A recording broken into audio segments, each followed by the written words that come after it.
সুপ্রিয় শিক্ষার্থীরা, আজকে আমরা শুরু করতে চলেছি 14 নাম্বার থেকে। তো চলো শুরু করি।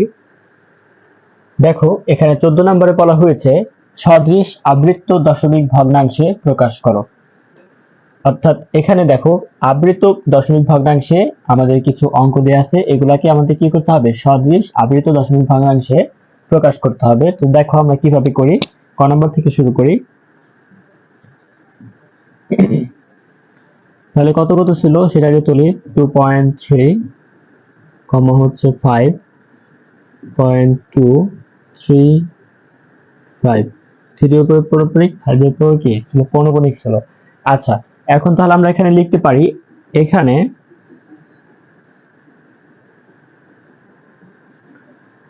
অনাবৃত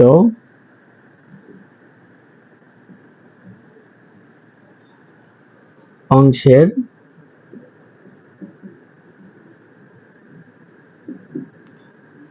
অঙ্ক সংখ্যা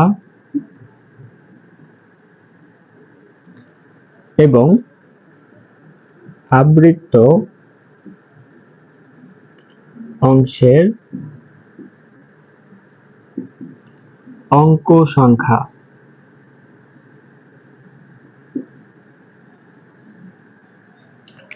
দেখো, এখানে লিখেছে কি অনাবৃত অংশের অঙ্ক সংখ্যা এবং আবৃত অংশের অঙ্ক সংখ্যা। এখন আমাদের এটা কি বের করতে হবে, এটাও বের করতে হবে। কোনটা থেকে? এটা এবং এটা থেকে। তাহলে এখন আমরা এখানে একটা রাফ করি।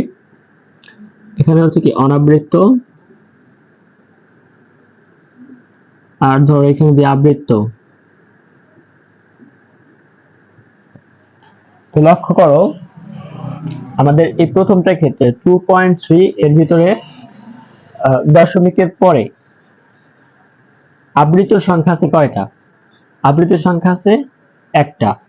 তাহলে এখানে আমরা 1 বসাবো। আর এখানে অনাবৃত সংখ্যা আছে কয়টা? অনাবৃত সংখ্যা কিন্তু নাই। দশমিকের পরে অনাবৃত সংখ্যা কি? নাই। তাহলে এখানে দেব কি? 0। তারপর আবার এখানে দেখো, দশমিকের পরে আবৃত সংখ্যা আছে 2টা আর অনাবৃত সংখ্যা আছে কয়টা?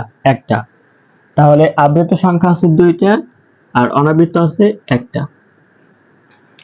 আচ্ছা, এখন অনাবৃত সংখ্যার ভিতরে আমরা যেটা সর্বোচ্চ পাবো, দেখো 0 আর 1 এর মধ্যে সর্বোচ্চ হচ্ছে 1। তাহলে আমরা এখানে পাচ্ছি কত? 1। আর আবৃত সংখ্যার মধ্যে কি যে 1 আর 2 পাইছি, এটা কি লসাগু করতে হবে। লসাগু করলে আমাদের লসাগু কত হয়? 2 হয়। এটা হচ্ছে কি আমাদের লসাগু। তাহলে এখানে লিখতে পারি অনাবৃত অঙ্কের অঙ্ক সংখ্যা কত? 1। এটা হচ্ছে আমাদের এখানে লিখতে হবে 1। আর আবৃত অংশের অঙ্ক সংখ্যা কত? এই যে লসাগু করে পাইছি সেটা হচ্ছে 2। তাহলে এই 1 আর এই 2 থেকে পেলাম। এই 1 হচ্ছে কি আবৃত। এখান থেকে যে অনাবৃত গুলো আছে সেগুলোকে আমরা এখানে আগে লিখছি, সেটার মধ্যে সর্বোচ্চ যেটা থাকবে সেটা হচ্ছে আমরা এখানে বসাবো। আর এই দুইটার মধ্যে বা এখানে যেগুলো পাওয়া যাবে আবৃত, সেগুলোর মধ্যে কি লসাগু করতে হবে। লসাগু করার পর যে মানটা আসবে সেটা আমরা এইখানে বসাবো। আচ্ছা, হ্যাঁ, এখন তাহলে দেখো, আমরা যদি এখানে লিখতে চাই তাহলে 2.3 এটা ছিল পৌনঃপুনিক সমান। এখন তাহলে আমরা যেটা লিখবো তার মধ্যে কি অনাবৃত অঙ্কের সংখ্যা থাকবে একটা আর আবৃত অঙ্কের সংখ্যা থাকবে 2টা। তাহলে টোটাল হবে কয়টা? 3টা। তাহলে 2 আছে আর এই ক্ষেত্রে তো 3 এর উপর পৌনঃপুনিক ছিল, তাহলে 3 কি চলতে থাকবে? কয়বার চলবে? 3 বার চলবে। কিভাবে বুঝলাম? এই যে 1 আর 2 পাইছি, এই দুটাকে কি করব? 1 আর এই 2 হচ্ছে কি যোগ করব, সমান পাচ্ছি কত? 3। তার মানে এই 3টা সংখ্যা কি দশমিকের পর তোমার থাকবে, এবং 3টা সংখ্যার মধ্যে আবৃত কয়টা থাকবে আর অনাবৃত কয়টা থাকবে সেটাও আমরা বের করতে পারবো। অনাবৃত থাকবে একটা, তার মানে একটার উপরে কি পৌনঃপুনিক হবে না। আর আবৃত আছে 2টা, তাহলে এই দুইটার উপরে কি পৌনঃপুনিক হবে। আশা করি বিষয়টা বুঝতে পারছো। তারপরে দেখো এটার ক্ষেত্রে 5.23। আচ্ছা, এখানে দেখো 2.235।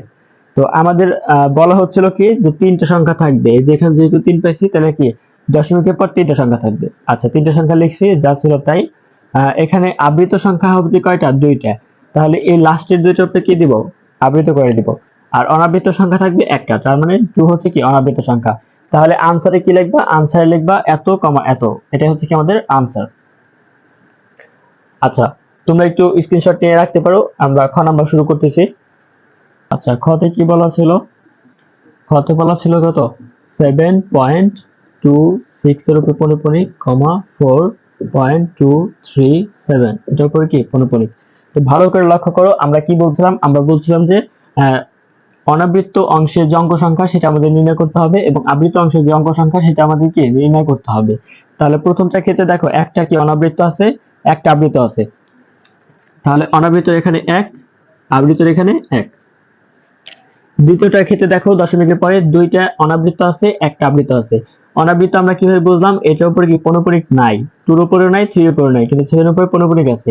আর আমরা জানি কি যে সকল সংখ্যার উপর পৌনঃপুনিক থাকে বা বারবার যে সংখ্যাটা আসে সেটা হচ্ছে কি আমাদের আবৃত সংখ্যা। তাহলে এখানে বা আবৃত অঙ্ক, তাহলে এখানে যে দেখা যাচ্ছে যে 2 3 এই দুইটা কিন্তু আবৃত না, 7 কিন্তু কি আবৃত। তাহলে এখানে অনাবৃত হচ্ছে এখানে 2 আর আবৃত হচ্ছে কত 1। আচ্ছা, তাহলে এখন দেখো এখানে কি সর্বোচ্চ কোনটা আছে, 1 আর 2 এর মধ্যে সর্বোচ্চ আছে কত 2, তাহলে আমাদের 2 হবে কি এখানে, ঠিক আছে। আর এখানে 1 আর 1 এর হচ্ছে কি লসাগু, 1 আর 1 এর লসাগু করলে কত হয় 1 হয়। তাহলে অনাবৃত্তর সংখ্যা হবে কত 2 আর আবৃত সংখ্যা হবে 1। এখন এই দুইটার যোগফল কত, এই 2 আর 1 এর যোগফল হচ্ছে কত 3। তার মানে দশমিকের পর আমাদের কয়টা সংখ্যা আনতে হবে, দশমিকের পর 3টা সংখ্যা আনতে হবে। তাহলে এখানে কি যেভাবে করবা 7.266 পৌনঃপুনিক, তাহলে 7.2 এরপরে 6, আমাদের কয়টা দেওয়ার কথা ছিল, 3টা দেওয়ার কথা ছিল, তার মানে 6 আরেকটা হবে। এখন অনাবৃত হবে কয়টা, অনাবৃত হবে 2টা, তার মানে লাস্টের উপরে কি পৌনঃপুনিক হবে। আবার দেখো 2 নাম্বার, সরি এই যে এখান থেকে এটা করব, তাহলে হচ্ছে কত 4.237 পর কি পৌনঃপুনিক ছিল, তাহলে এখানে 4 লিখবো, 237। এখন অনাবৃত্তের কথা হচ্ছে কয়টা 2টা, তার মানে 7 এর উপর পৌনঃপুনিক দিলেই কি আমাদের অঙ্কটা হয়ে যাচ্ছে। তোমরা একটু তুলে নাও, তাহলে आंसर কিন্তু এই দুইটাই হবে, ঠিক আছে, এটা কমা এটা। তুমি একটু তুলে নাও, আমরা গ নাম্বার শুরু করব। দেখো গ নাম্বারে কি ছিল,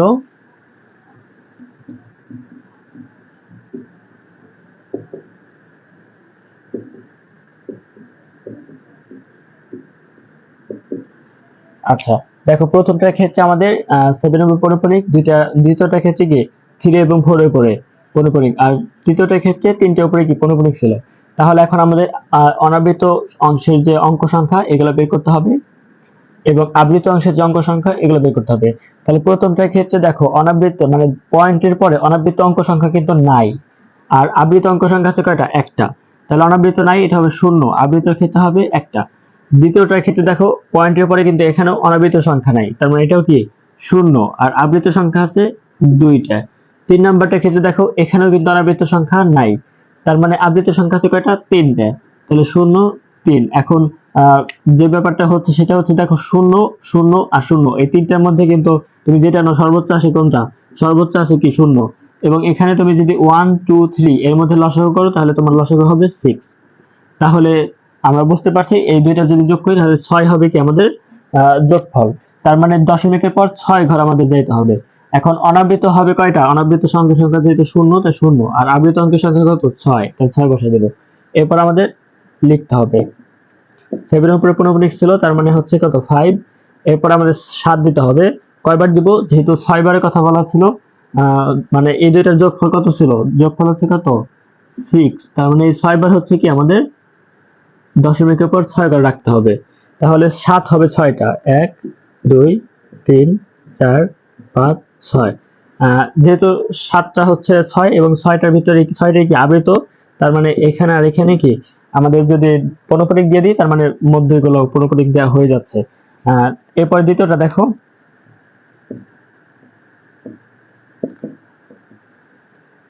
এখানে কিন্তু 3 এবং 4 দুইটার উপর পৌনঃপুনিক ছিল, সেজন্য 8.343434।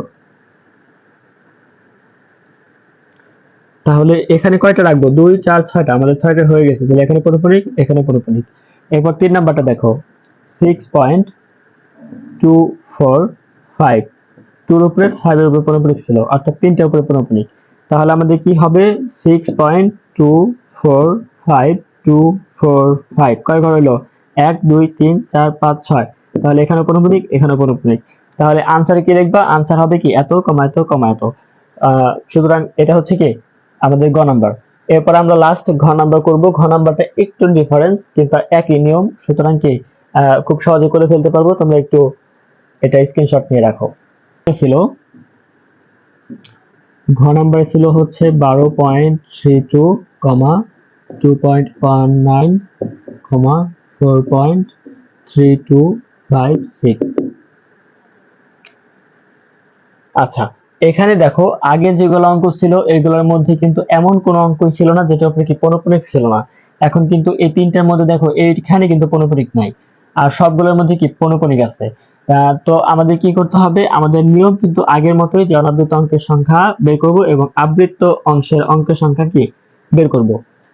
তাহলে দেখো প্রথমটার ক্ষেত্রে কিন্তু দশমিকের পরে কি আবৃত সংখ্যা নাই, অনাবৃত সংখ্যা আছে। অনাবৃত সংখ্যা হচ্ছে কয়টা, অনাবৃত সংখ্যা হচ্ছে 2টা আর আবৃত সংখ্যা 0। দ্বিতীয়টার ক্ষেত্রে দেখো দশমিকের পর আবৃত সংখ্যা হচ্ছে একটা, অনাবৃত সংখ্যা একটা। তাহলে এখানে 1 এখানে 1। আবার 3 নাম্বারটা ক্ষেত্রে দেখো অনাবৃত অঙ্কের সংখ্যা হচ্ছে 2টা আর আবৃত অঙ্কের সংখ্যা হচ্ছে 2টা। তাহলে অনাবৃততে 2, আবৃততে 2। এখন এখানে কি অনাবৃতের ক্ষেত্রে আমাদের সর্বোচ্চ আনতে হবে, সর্বোচ্চ আছে কত 2।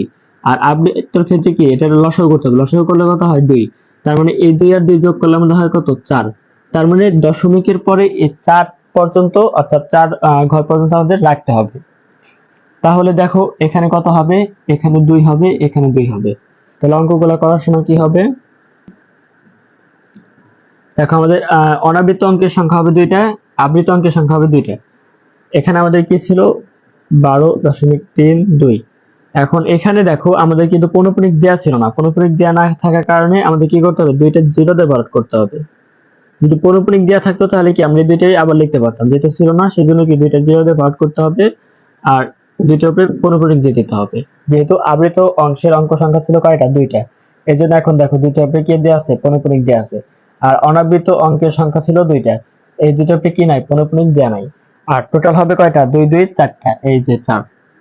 তারপরে দেখো দ্বিতীয়টার ক্ষেত্রে 2.19, তাহলে এখানে 2.19 এ পর্যন্ত বসাও কোনো সমস্যা নাই। কিন্তু এরপরে দেখো আমাদের 9 এর উপরে পৌনঃপুনিক ছিল, 1 এর উপরে কিন্তু ছিল না।